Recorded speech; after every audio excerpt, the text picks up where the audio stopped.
Indian YouTuber Anshu में आप सभी का स्वागत है। और आज एक और इम्पॉर्टेंट वीडियो है ये वनस्थली गर्ल्स के लिए। मेरे पास ना इस चीज़ को लेकर के बहुत सारे सवाल आ रहे हैं कि वनस्थली में जब एंट्रेंस हो जाता है तो उसका रिजल्ट कब आता है और कितने दिनों में आता है। दूसरा, फिर अगर रिजल्ट आ जाता है तो उसके बाद में क्या प्रोसेस होता है, ये सारी चीज़ें यहाँ पे मैं क्लियर करने वाली हूँ। चलिए ध्यान से सुनिएगा और पूरी वीडियो देखिएगा लास्ट तक। हो सकता है कोई पॉइंट आपसे छूट जाए जिसकी वजह से आपको मे बी कोई प्रॉब्लम झेलनी पड़े। ओके, चलिए देखिए, आपका एंट्रेंस एग्जाम जो होगा ना वो मई में होगा, मई में होगा। किस डेट को होगा? 31 मई को हो सकता है, ठीक है। दूसरा, 31 मई से पहले भी हो सकता है। और दूसरी बात है कि इसका रिजल्ट कब आएगा।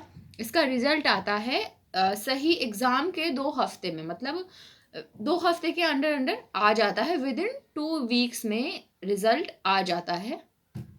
आपको पूरा मंथ वेट नहीं करना पड़ेगा या 2-3 महीने वेट करना नहीं पड़ेगा और आपका रिजल्ट भी आ जाता है। प्लस अगर आप क्वालिफाइड कर लेते हो अपना एग्ज़ाम, एंट्रेंस एग्ज़ाम, तो आपके घर पे वो भी आ जाएगा, कॉल लेटर आ जाएगा, या कह सकते हैं एडमिशन के लिए एक लेटर आता है कि आप स्टूडेंट का नाम होता है और उसमें पूरा एक पैराग्राफ लिखा रहता है कि आप सेलेक्टेड हो, आपको आना है, इस डेट को आना है, इस दिन आपका वेरिफिकेशन होगा।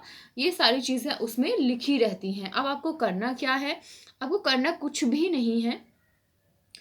वो पोस्ट के द्वारा आएगा। मैं पहले भी बता रही हूँ आपको, वो जो लेटर होगा ना वो पोस्ट के थ्रू आएगा आपके घर पर। तो इसीलिए जब आप एडमिशन फॉर्म भरे ना तो अपने घर का पता बिल्कुल सही लिखिएगा, सारी चीज़ें, क्योंकि जब पोस्ट से सारी चीज़ें आएंगी ना तो हो सकता है अगर थोड़ी सी भी गलती हो गई तो वो किसी और के घर पे डिलीवर हो सकता है। ओके, इस चीज़ को ध्यान में रखते हुए अपनी सारी जितनी भी डिटेल है ना, घर की, घर का एड्रेस हो गया, फादर के बारे में जितनी भी इंफॉर्मेशन है, आपके फादर क्या करते हैं, फादर हैं, आपके गार्जियन हैं, या आप फादर को गार्जियन बना रहे हो या फिर कोई और है रिश्तेदार जिसको आप गार्जियन बना रहे हो, इस तरीके से जितनी भी डिटेल होती है ना आप उसमें सही भरिएगा। अब दूसरी बात मैं ये बता रही हूँ आपको कि यस, अब आपका वेरिफिकेशन, जैसे ही वो आपके लेटर आएगा आपके घर पे, आप उसको पढ़ लोगे, आपको पता चल जाएगा कि आपने क्वालिफाइड कर लिया है या नहीं कर लिया है। उसके बाद में वो आपको जो डेट देंगे ना, आपको उसी डेट को जाना है और क्या क्या लेकर के जाना है, इस बात को मैं यहाँ पर साफ साफ आपको बताने वाली हूँ। आपको लेकर जाना है अपने सारे के सारे डॉक्यूमेंट। आप किसी भी क्लास में एडमिशन ले रहे हो या जो भी आपने क्लास पास आउट की है ना, उसकी सारी डिटेल आपको लेकर के जानी है। जैसे आपका आपका लास्ट ईयर जो आपने क्लास पास की है ना उसकी मार्कशीट हो गई, आपकी 10th की, 12th की, या फिर आप जिस भी क्लास में एडमिशन ले रहे हो या जो आपने पास की है ना, वो सारी चीज़ें वहाँ पर हों आपके पास। दूसरा, एक किट बना लीजिएगा, उसमें पेंसिल, रबर, कटर, सारी स्केल, ओके, वाइटनर और ग्लू, फोटो फोटोग्राफ भी चाहिए। और जितनी भी सारी चीज़ें जो किट में होती हैं ना, A to Z, वो एक किट बना लीजिएगा। फेविकॉल, मतलब सारी चीज़ें एक्सेट्रा जो एक स्टूडेंट की किट में होती ही होती हैं। नेक्स्ट बात करते हैं आईडी की। आपकी आईडी वहाँ पर क्या क्या चाहिए? आपका आधार कार्ड, आपका वोटर आईडी कार्ड अगर यदि बन गया है, आप हो गए हैं 18+ तो आपका आधार कार्ड हो गया। आधार कार्ड तो छोटे वालों का भी है, लेकिन मैं उसकी बात कर रही हूँ वोटर आईडी कार्ड। 18+ यदि आप हैं तो आपका वोटर आईडी कार्ड होगा, आप उसको भी रखिएगा ले जा करके, और उनकी ज़ीरॉक्स कॉपी भी रखिएगा। जितने भी सारे आपके डॉक्यूमेंट हैं ना उनकी ज़ीरॉक्स कॉपी भी करा के ले जाइएगा, सभी की। ओरिजिनल तो वो आपका देखेंगे, सारी चीज़ें चेक करेंगे और आपको दे देंगे। अगर उनको ज़रूरत हुई आपकी मार्कशीट की और जितनी भी सारी चीज़ें आप लेके जाओगे तो उन पेपर्स की आप ज़ीरॉक्स करा के ले जाना, आपके लिए बहुत ज़्यादा इजी हो जाएगा सारी चीज़ें झट झट झट झट। वरना वहाँ पे अगर देखिए, ऐसा नहीं है वहाँ पे फ़ोटोकॉपी नहीं होती है, लेकिन होती है आपको, लेकिन उसके लिए बहुत दूर जाना पड़ेगा। इतनी देर में जो लाइन होती है ना वो बहुत बड़ी होती है और आपका टर्न निकल जाएगा, फिर से आपको लाइन में कंटिन्यू करना पड़ेगा। इसीलिए बोल रही हूँ सारी चीज़ें अपने पहले से ही तैयार करिए, मेंटेन करके रखिए और ले जाइएगा।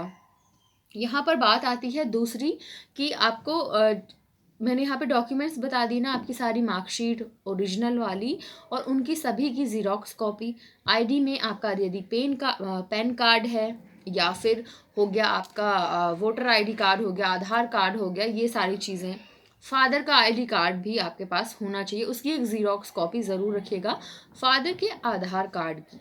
कभी कभी हो सकता है अब वो लोग ले रहे हों, ओके। या फिर नेक्स्ट आता है कि आपको इसके बाद में वहाँ पे करना क्या है। देखिए वहाँ पे ना एक और आपको एडमिशन फॉर्म मिलेगा, वो आपको भरना होगा। तो उसमें बिल्कुल जैसा आपने कह सकते हैं एंट्रेंस एग्ज़ाम देने के लिए एक फॉर्म, एप्लीकेशन फॉर्म जो भरा था ना, एज इट इज़ कुछ इससे ज़्यादा बड़ा फॉर्म आपको वहाँ पर दिया जाएगा, जो आपको वहाँ पे फिल करना है और सबमिट करना है।